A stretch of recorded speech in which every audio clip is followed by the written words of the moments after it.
Hi guys, and welcome back to my channel. If you're new, welcome. My name is Jen and this is Jen's Happy Home. Please go ahead and hit that subscribe button so that you can be updated every time I share a new and fun video. I have lots of fun stuff coming up in the near future, so I hope you'll go ahead and subscribe. So today I am going to talk about so many books. All of these books. So these are all of the books that I read during October, and they all take place in a spooky house, mostly with the exception of one, which just takes place in a spooky place in general.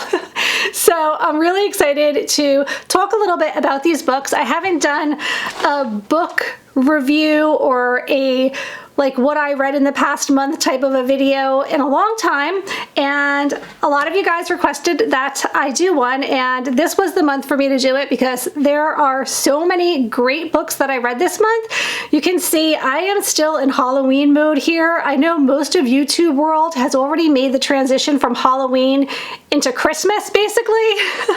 Lots of holiday gift guides coming out and decorating of Christmas trees and cookie baking, and I need more time. I can't do it that quickly. I just can't make that shift that fast. And I needed to talk about these books before I go ahead and change up my decor and get in full-on holiday mode, because these were really, really great books that I read this month.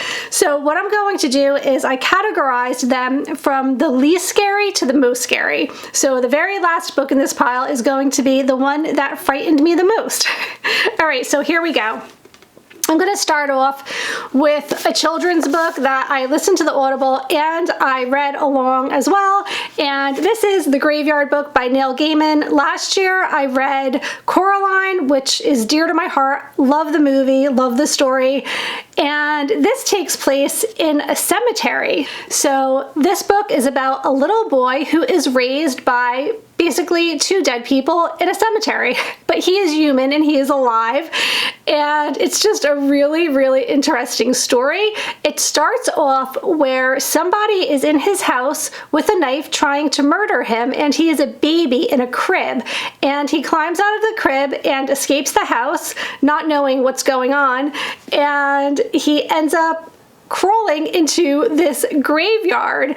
And what ends up happening, I'm not going to give you the whole story, I don't want to ruin anything for you, but it starts off where these two spirits always wanted a child and decide that they're going to raise this child with the help of a man named Silas, who kind of does all of the things like feed him, and he is actually a physical being so people can actually see him, but he's not dead and he's not alive and he's really not human. So there's something up with Silas, but he is pretty much Nobody. Owens is what the boy's name is. They end up naming him Nobody, and he ends up being his caregiver, and it's just really interesting because his name is Bod for short for Nobody, which is interesting because in Coraline there is something like that as well.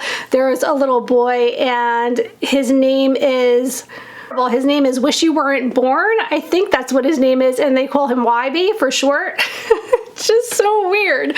But anyway, it's interesting to see Bod and his relationship with all of the people who are buried in the cemetery because they become his friends, but he also wants to be part of the living world, so he starts to meet people outside of the cemetery, and there's a really great kind of a murder mystery thing going on, and really, really interesting. I don't want to spend too much time talking about this, but definitely one of my favorite children's authors, and he has some adult books as well. Neil Gaiman is just really, really a great writer, and the Audible was a lot of fun because he actually read it. Okay, so that was the least scary. The second least scary was Mary Stewart's 9 Coaches Waiting. So there is a woman, and her name is Linda Martin, and she's going to work for an estate called, I think it's like the Val May estate, the Val May family, and she is hired to care for and tutor this little boy in how to speak English, and they only wanted a woman that was English. They didn't want her to even know French, so that was kind of a big deal. And she lies when she signs up for this job because she is a French woman who actually knows English well enough that she thinks she can pull off being English. Anyway, she moves into this house, which the family is weird, and she's kind of creeped out with certain things that are happening, kind of trying to figure out what's going on with this particular family. And her relationship with the little boy becomes more of where she is like a mother to him. He had lost both of his parents, so he's being raised by his uncle, and the uncle is running the estate that this little boy will someday inherit. So at the beginning of the story, something really crazy happens that has Linda, or Miss Martin is what she's mostly referred to in the book, and it has her wondering what is going on. Like, she thinks that there is somebody, either a neighbor or a friend or someone, who is trying to hurt the family, and it's become a mystery to her. So she's very in tune to everything going on around the house and the behavior of the family members. Sometimes their personalities seem to shift and change in regards to who it is that they're talking to. So it's just this whole big mystery, and it's not really that scary, but it is really a great mystery and a little bit of a love story as well, which was really nice. And it takes place in this big old mansion called Valmeg. So definitely was a very good read. The next book that I recently read, which probably most of you have heard of before, that is Rebecca. Rebecca by Daphne du Maurier. This is just such an amazing book. It wasn't as scary as I thought it would be. Rebecca is the deceased wife of a man named Maxim, and Maxim meets the narrator. So this is the crazy part about this book. I had to Google it when I started reading it. The woman who is telling the story from like a first person narrator telling her story, you never know her name. I was reading and reading and reading, and I'm like, what's her name? And I would keep going back thinking, oh, I must have missed it. So you actually never know her name. The most that you get is she is called when she, I guess it's really not like a mystery that she gets married and moves into this old house where the wife, Rebecca, recently was killed in a horrible accident. So at that point, she is called Mrs. De Winter. So once she marries Maxim, her name becomes Mrs. De Winter, and that's all that you know. You never know her first name, so it's really weird for that. But anyway, Mrs. De Winter moves into Manderley, I think that's how you say it, Manderley. And actually Manderley was, I hope I'm saying it right, mentioned in one of the books that I read this month, and I could not find which book it was. So if you guys read any of these books and you remember them mentioning Manderley, let me know. But anyway, she moves into this old house. It's really creepy. It's just so big for her. It's this huge estate, and the housekeeper, who was very close with Rebecca prior to her passing away, I think that she pretty much raised her from a child. Mrs. Danvers is really not nice to the new Mrs. De Winter, and she's always comparing her to Rebecca, and this woman feels like she's living in Rebecca's shadow. And when she comes into the house, everything is just the way Rebecca left it. Everything is still done the way that Rebecca would have had it done. She was very structured, and her time was very scheduled, and she just really had a great way of taking care of the house and having the servants doing all of the things. And when the new Mrs. De Winters moves in, she never led that kind of a lifestyle. She really doesn't know what to do with herself, and it's as if Rebecca is haunting her, and the memory of Rebecca is haunting her, and she starts to wonder about the accident and exactly what happened.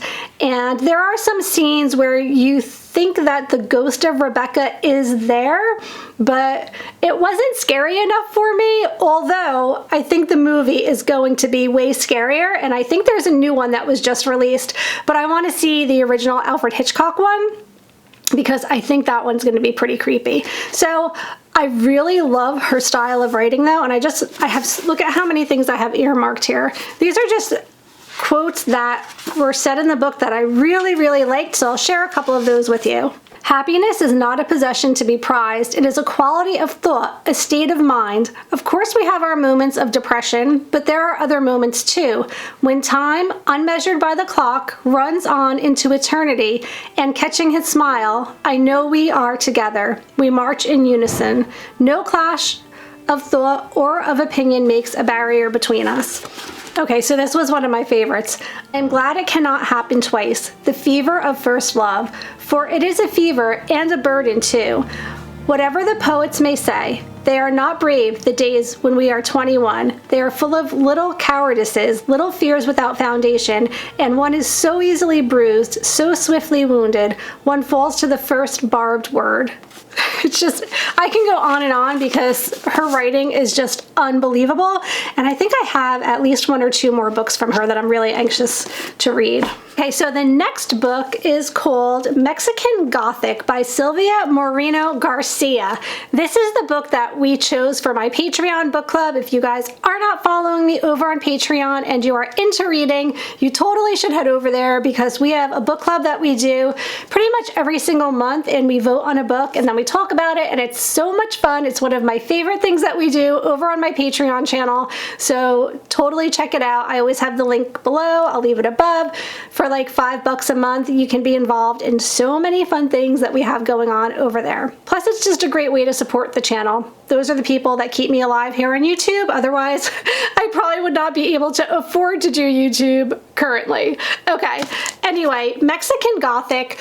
I was in love with the cover, first of all, and then there was this whole like book club. I think it was from Scholastic Books. They had a place where you could go online that had all book club stuff. So they had paper dolls, which I did. I thought it was super fun. And this is the character Nomi, and you know, you could change her outfits. I know, I'm so weird, right? And they had discussion questions and all kinds of fun things, which was really helpful for book club. Okay, so Nomi gets a letter from her cousin Catalina. They were very close friends growing up, but then Catalina gets married into this family, the Doyle family, to this man named Virgil. And once she moves into his house, this house is called High Place in Mexico, she starts to send really weird letters to Nomi. She gets a very strange letter, and she's concerned for her cousin. She's wondering what's going on. She's sick. It kind of sounds like she's losing her mind. So her father says to her, why don't you go visit your cousin Catalina and stay with her for a little while and make sure that everything's okay. So she packs up her bags and she goes to High Place. It's a big, old, creepy Victorian home. And she decides she's going to stay there until she figures out what is going on with her cousin. And the house has all of these strict rules, like you can't smoke. I guess smoking was a thing back then, and you can't talk at the dinner table, and just like all of this weird stuff. You can't talk too loud. There's certain times of day it's like lights out, you have to go to bed. Really weird stuff.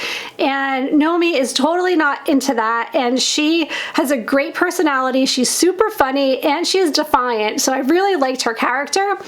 But she's starting to have these really creepy dreams, and when she wakes up she realizes she's somewhere else in the house. So it's kind of like, is it a dream or isn't it? Are these things happening or not?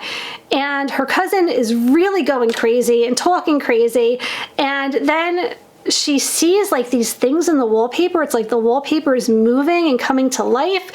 And all of this just like really way weird stuff is happening in this house.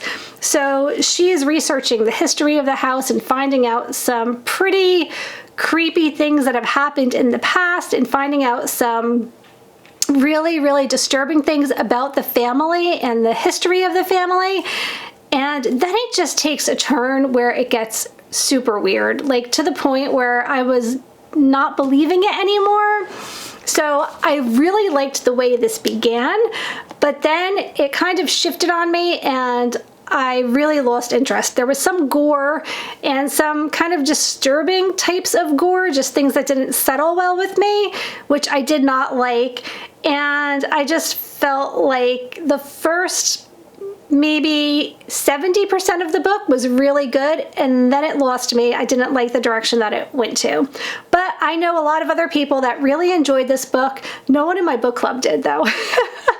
I don't think any of them enjoyed this book, but I have seen a lot of booktubers talk about this and they did enjoy it. So I wouldn't say to not read it if you like that really gothic, creepy old home atmosphere. This definitely was very descriptive in explaining the house and the wardrobe, which I loved the style from the 50s, which is why I was into the paper doll thing.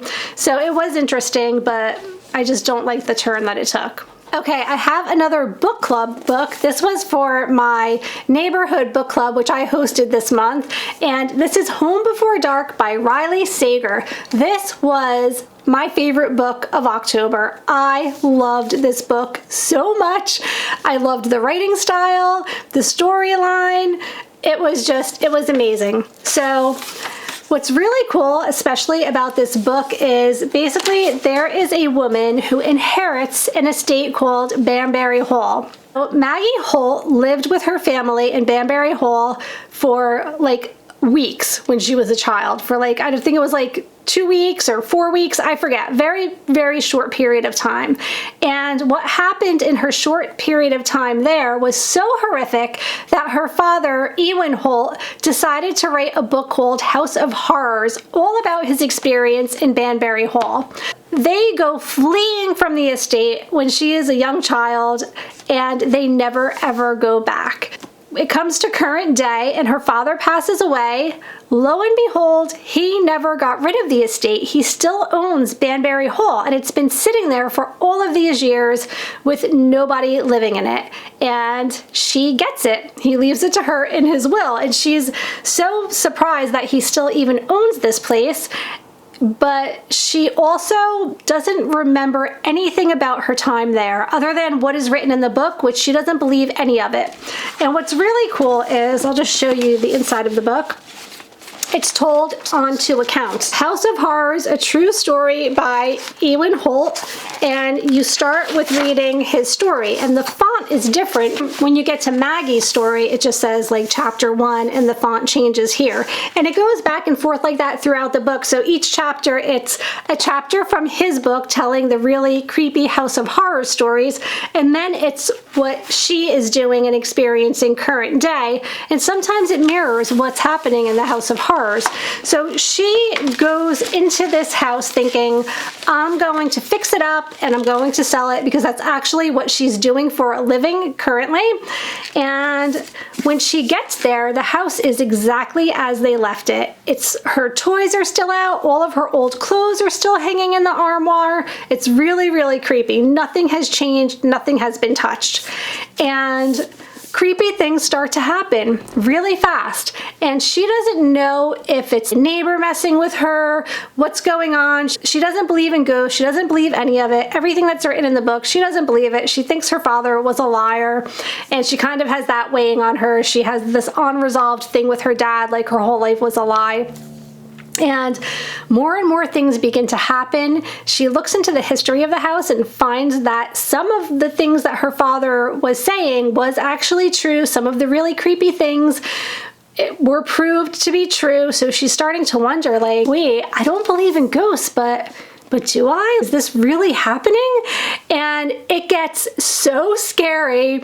There were a couple of nights that I could not fall asleep, because her description of the home is very similar to the layout of my house, and some of the rooms that she describes, it's like she was describing the room I was currently in. So it was really creeping me out. You guys, if you're not new to my channel, you know I have a whole Jen's Haunted Home playlist with things that have happened in my old Victorian home. So this had me really creeped out. And there is a crazy twist in the end that is going to take you by surprise. So I just think this book was so good from beginning to end. It had me so captivated. I had a hard time ever putting it down. So definitely a great story. Okay, there's 2 books left, and I had a hard time deciding which was creepier than the other. So Both of these books are super creepy.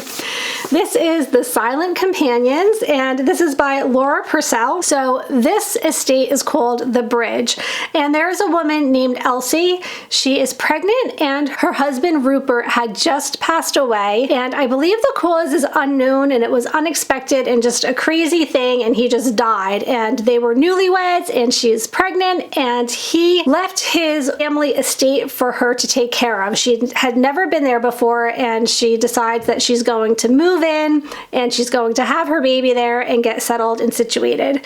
So her first night, she's hearing all these weird sounds in the wall, and she keeps hearing all this banging and crazy things are going on, and this is happening every single night. So finally she goes up into the attic, and the door is locked and she can't get in, and eventually she gets in and she finds these wooden, if you guys have ever Googled what a companion is, it's like a flat wooden cutout of a person. It's like a painting of a person from way back in the day, like a long time ago. This book takes place in the 1800s, and they're really creepy. And the one looks kind of like she looked when she was a child, so that's creeping her out. And it's like looking at her, and she thinks she sees the eyes moving. And if you Google what a companion is, once you get that in your head, what they look like, it'll creep you out too. So then there is also a story about things that happened in this same home that she's currently living in back in the 1600s. So all of these things that happened a long time ago come into play, and it kind of becomes relevant to the current story and the things that are happening to her. And it's just really, really a good, creepy story. There's no fairy tale endings. And this really, this one I think had the biggest creep factor. Whenever I see one of those cutout companion things now, I'm thinking of this book and this story and things that happened that were super creepy. I always have this fear of things that aren't alive being alive, like dolls creep me out, things like that. So if you can imagine one of these things, I don't know, looking at you, you would be creeped out too. So super creepy, definitely a great story and perfect for the month of October. Okay, we are down to the last book, and this was the book that I got in my Once Upon a Book Club Spooky October limited edition unboxing, and it was the creepiest book that I read this month. This is The Haunting of Ashburn House, and it's by Darcy Coates. There's a woman named Adrienne who inherits this old house from her great aunt Edith, who she had really never met. She has a vague memory of being there once with her mother when she was really little, and her only memory is her fleeing the house because something really horrible happened. Other than that, she has no memory of this aunt. She never had a relationship with her, and she can't understand why she left her this house. And just like, look at the house. It is super creepy, right? And the house is in the middle of nowhere. There's no normal roads going to the house. It's really hard to get into town. It's very, very isolated. And when she moves in with her cat Wolfgang, it's just her and her cat, she notices all of these like little notes scratched in wood and written in odd places around the house. And one of them that she keeps seeing is wherever a mirror would be, it says no mirrors. And then there's something else that says light the candle. So all of these odd messages are around the house. And there's this hallway where there's these really old creepy paintings that she feels like their eyes are following her, again with the creepy painting thing. And in the box, when I was reading the part about the creepy paintings that were totally freaking me out, I opened this up. So this really creeped me out. That was definitely a sleepless night for me. But anyway, because all of these stories are circulating around the town about this Ashburn house and the new resident, and they're talking about how it has been in the family for so many years, and all of these tragic things have happened in the house. So she does some research to find out that there were some really horrible things that did happen in that house, and she's having a hard time getting past that and living there and just sleeping in the same room where maybe something really horrific has happened. And it's just very unsettling, and things escalate, and the ghost stories that everyone in the town talk about, she kind of starts to see coming into play, and she's like, is it really that? Maybe somebody's messing with me, because the house was vacant for a period of time and kids would dare each other to go up to the porch and things like that. So she's thinking, oh, that noise is probably just one of the kids messing around and whatnot. But then things start to get pretty intense pretty fast, and she starts to think that maybe it's more than that. So it was really a great book to end October. This was my last book that I read this month. I actually just recently finished it, and I thought it was really, really spooky. I loved the ending of this book. The ending of this book was very well done, and yeah, it was really good. And I'm losing my voice, so I think I'm gonna end it here. I know it's been such a long time since I talked about books, so I really hope that you guys enjoyed hearing about them. If this is something that you would like for me to share again, maybe with some of the holiday books that I'm going to be reading for Christmas, please let me know in the comments below. I would be happy to share that with you. We're reading a great fun holiday book for my Patreon book club, so I'm super excited about that. And I have some other books that are on their way from Amazon right now, so I can't wait to do some holiday reading. But I really was so happy with all of my book selections for October. There were more than this, but I just kept it to the haunted house theme. But I did read several other books. Maybe I'll share those in another video, but that's going to be it for now. So thank you so much for watching. Please give this video a thumbs up if you enjoyed it. Let me know in the comments below. If you read any of these books, I would love to know your thoughts on them. And I will see you guys all really soon. Take care. Bye.